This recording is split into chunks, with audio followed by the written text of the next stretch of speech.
Oke, bismillahirrahmanirrahim. Assalamualaikum warahmatullahi ta'ala wabarakatuh. Halo kawan semuanya, berapa Anda berada, kembali lagi berjumpa bersama Mang Aril Maki gitu ya.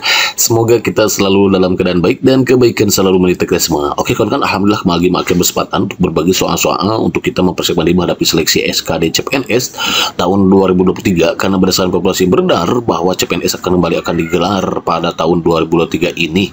Dan pada pertemuan kali ini Maki akan berbagi tentang soal TKP, tes keberuntungan pribadi gitu ya, tes karakteristik pribadi ya, untuk kita persiapan menghadapi CPNS. Karena sebagai kita ketahui bahwa SKD itu terdiri dari 3 jenis soalnya ya. Nanti ada TIU, tes identitas umum, maka sudah buatkan ini videonya, udah ada sampai 94 ya, disertai dengan cara cepat menjawabnya, dan juga videonya disesuaikan dengan FR yang berdarah, juga kisi-kisi yang diberikan oleh Permenpan RB di tahun sebelumnya. Kemudian TWK itu juga maka sudah berbagi di sana. Untuk TWK ada SDI ya, kemudian BPUPKI, PPKI, kemudian juga banyak lagi yang lainnya juga ada. Nanti ada rasa TWK, rasa TKP gitu katanya nih kawan-kawan. Insya Allah nanti akan menyusul di pertemuan berikutnya. Lalu Makik alhamdulillah kembali lagi berkesempatan untuk berbagi soal TKP. Untuk TKP ini kalau nggak salah Makik sudah baru buat part 1, silakan kawan-kawan searching lagi video Makik sebelumnya. Dan sekali ini Makik masuk di part kedua untuk soal TKP-nya. Insya Allah yang dibahas kali ini ada TKP yang hot ya, berdasarkan FR yang berdar di CPNS tahun 2021. Dan untuk soal TKP yang dibuat ini berkaitan dengan jejaring kerja, bagaimana kita sebagai ASN nanti bisa melakukan jejaring kerja yang baik gitu kawan-kawan ya. Baik, untuk masyarakat itu kita langsung ke TKP gitu ya. Nomor 1 nih, Anda bersama salah satu rekan kerja melakukan kunjungan ke kantor klien. Pada saat kunjungan tersebut Anda melihat ada salah satu klien yang terlihat kurang profesional dan kurang cakap dalam perundingan kerjasama. Padahal Anda perlu banyak informasi dan data mengenai program kerjasama yang akan segera disepakati. Sikap Anda pada situasi tersebut adalah bla bla bla. A. Mengintarkan kerja saya untuk mahir serta mampu bernegosiasi dengan klien tersebut, berharap akan mendapatkan sisi keuntungan yang lebih dari keadaan klien yang kurang cakap dalam perundingan. Berat akan mendapatkan sisi keuntungan yang lebih. Oh, ini ada niat busuk. Oh, ini kurang baik ya, karena ada niat yang terselubung di sini.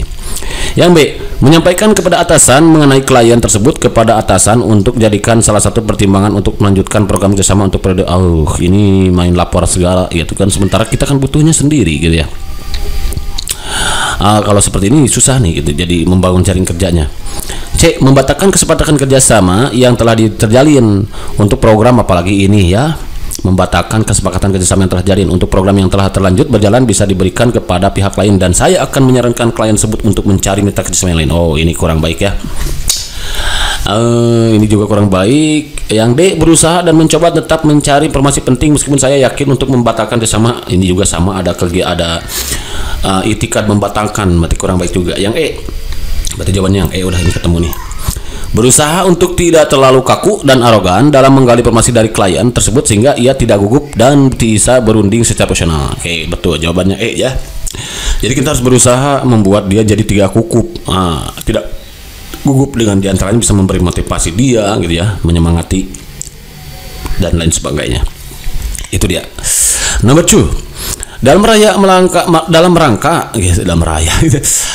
merayakan ulang tahun anak rekan kerja Anda yang sangat dekat dengan Anda, rekan Anda mengundang Anda dan meminta Anda untuk datang ke acara ulang tahun anaknya tersebut yang akan diadakan besok malam di sebuah restoran cepat saji tidak jauh dari kontrakan Anda. Anda tahu persis sudah pasti akan diadakan pesta untuk anak-anak yang sangat meriah.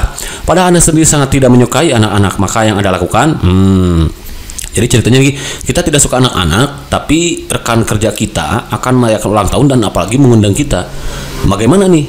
Tentunya ini akan berpengaruh terhadap jejaring kerja kita gitu. Kalau tindakan yang kita ambil itu kurang berkenan di hati teman kita, tentunya ini akan membuat jejaring kerja kita menjadi terganggu juga. Bagaimanapun juga kita harus berstrategi kawan-kawan di sini ya. Strategi yang positif tentunya ya, bukan strategi jahat atau yang tidak baik, yang niat busuk itu tidak baik. A. Menelepon dan memohon maaf karena tidak akan hadir dan memberi kado di lain kesempatan. Ini kurang baik kayaknya. Hadir sebentar saja, memberikan kado dan segera pulang untuk menghargai undangan. Ini masih mending hadir nih. Datang dengan ekspresi yang tidak menyenangkan. Wah, ini apalagi karena banyak anak-anak. Datang dan memberi kado dan mengikuti acara sampai selesai. Tidak datang tanpa kabar siapapun, apalagi ya. Yang betul adalah D. datang dan beri kado dan mengikuti acara sampai selesai tentunya kawan. Itu yang bagus ya. Jadi bagaimanapun juga kita meskipun tidak suka anak-anak ya, kalau ingin di jaring kerja kita tidak terganggu dengan rekan kerja, tentunya kita harus datang, apalagi karena akan mengundang. Karena perlu kita ketahui kawan-kawan, dengan kita diundang oleh rekan kerja kita berarti rekan kerja itu sudah menghargai kita sebagai temannya. Beda loh kalau kita tidak undang, berarti kita nanti jadi datangnya tamu dari undang gitu, datang tadi undang, nantinya bahaya itu kan, kayak jelangkung gitu. Jadi bagusnya apalagi kalau diundang harus datang kawan-kawan sampai selesai pokoknya, untuk membangun kerjasama yang baik tentunya ya. Dalam hal ini berarti kolaborasi gitu kawan-kawan. Nanti di CPNS kawan-kawan akan menemukan materi kolaborasi atau WOG, Whole of Government. Oke, next number 3. Seorang lelaki kerja yang sangat dekat dengan saya mengundang saya untuk menghadiri acara pernikahan anaknya di kota yang sangat jauh dari tempat saya berada. Saya akan A. mengirim anak buah saya untuk datang karena tidak kuat melakukan perjalanan jarak jauh, masih mending ini ya. B. mendatangi undangan tersebut sebagai penghormatan kepadanya. C. mendatangi undangan tersebut karena dia merupakan pemberi keuntungan yang cukup besar pada perusahaan saya.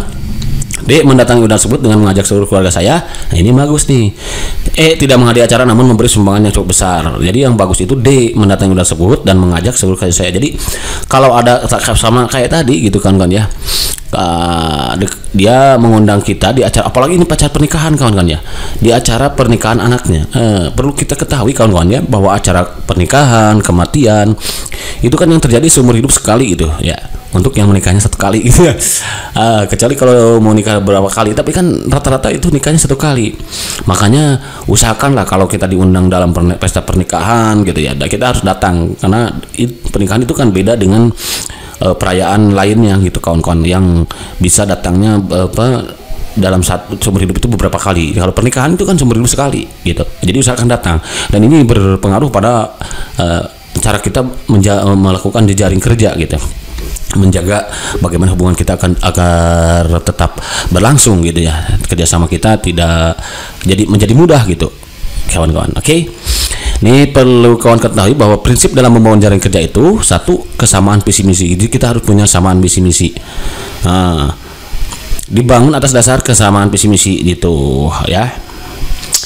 Kemudian ini kalau kesamaan ini sudah tercapai, maka akan bersinergi untuk mencapai tujuan yang sama. Kedua, harus ada saling percaya nih. Setelah ada kesamaan visi misi, berikut yang tidak kalah penting adalah rasa saling percaya antar pihak yang bermitra. Oleh karena itu, kepercayaan adalah modal dasar membangun jejaring dan kemitraan. Untuk dapat dipercaya, maka komunikasi yang dibangun harus dilandasi itikat niat yang baik dan menjunjung tinggi kejujuran. Pokoknya kalau kita membangun kayak misalkan kerjasama dalam membuka suatu usaha, di sini harus dibangun kejujuran kawan-kawan. Jangan ada itikat tidak baik seperti kita ingin memperdayai teman kita misalkan dalam berusaha karena dia pemilik modal, kemudian dia tidak tahu apa-apa, kemudian kita perdayai gitu dengan cara menipunya. Itu tidak baik kawan-kawan ya. Pokoknya niatkan yang baik, tulus pokoknya ya, dan disertai kejujuran, karena kejujuran itu mahal kawan-kawan harganya ya. Itu dia, untuk menumbuhkan kepercayaan kita harus jujur. Kemudian saling menguntungkan. Nah, jangan kayak kita simbiosis ya, harus simbiosis mutualisme, saling menguntungkan. Jadi kita memberi keuntungan kepada rekan kita, dia pun sama sebaliknya kepada kita. Pokoknya dengan berbagai peran yang kita miliki. Jadi harus saling memberi kontribusi lah sesuai peran masing-masing dan merasa diuntungkan. Karena pada kenyataannya kan setiap manusia itu memiliki kelemahan dan kelebihan. Kita harus saling menutupi kelemahan itu dan memperkuat kelebihan itu gitu kawan-kawan maksudnya. Kemudian efisiensi dan efektivitas. Nah, meningkatkan efisiensi waktu dan biaya tenaga.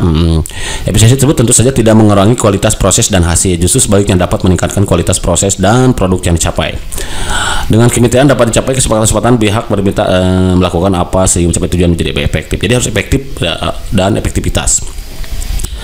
Kemudian komunikasi timbal balik, harus ada komunikasi. Tanpa komunikasi timbal balik maka akan terjadi dominasi satu terhadap yang lainnya yang dapat merusak hubungan. Jadi kalaupun kita berkomunikasi ya bertemu dalam upaya menjaring jejaring kerja, kalau terus didominasi oleh kita seseorang, tentu kita kan tidak suka juga nanti.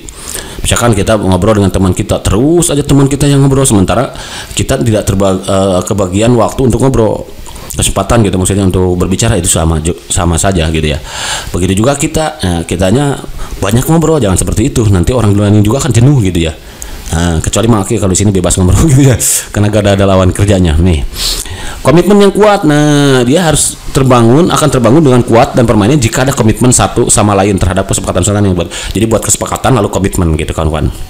Itu yang akan mempermudah ya. Nah, strateginya membangun kerja persona itu menjadi pendengar yang baik. Kita harus jadi pendengar tadi. Saat teman kita berbicara, maka kita harus mendengarkan. Jangan terus kita yang ngomong ya. Jadi tidak mendengar pembicara orang lain, salah itu. Mengupayakan dalam 72 jam berarti kurang lebih 3 hari 3 malam ya. Kita harus berusaha jalin komunikasi dengan calon partner kita agar mereka tidak melupakan kita begitu saja. Jalin komunikasi gitu ya. Jangan merasa dia kalau tidak sering komunikasi bahaya ini ya. Bersikap sabar tetapi aktif dan proaktif dalam memberi. Nah, memberi di sini kita juga harus sabar ya kawan-kawan. Teman kita banyak bicara gitu ya, kita harus sabar dulu ya. Tapi aktif memberi apa? Memberi kebaikan tentunya ya, memberi bantuan, memberi apalah pokoknya itu yang kiranya bisa membangkitkan semangat kepercayaan teman atau rekan kerja kita.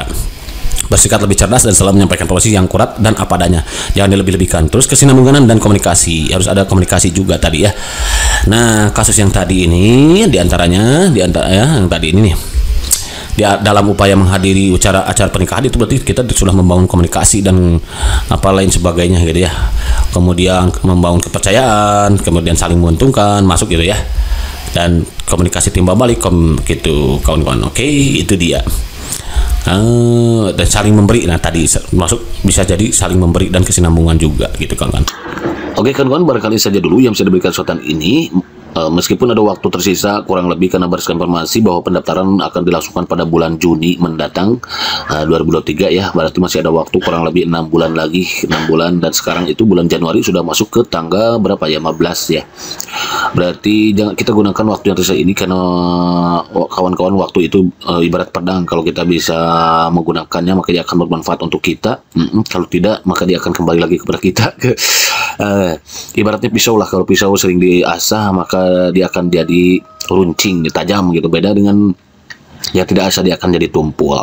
Begitupun dengan kemampuan kita, pengemahaman kita, otak kita. Kalau kata kita sering diasah dengan membaca, membanyak belajar, berdoa juga ya, maka insya Allah nanti otak kita sudah siap untuk menghadapi seleksi SKD CPNS tahun 2023 ini.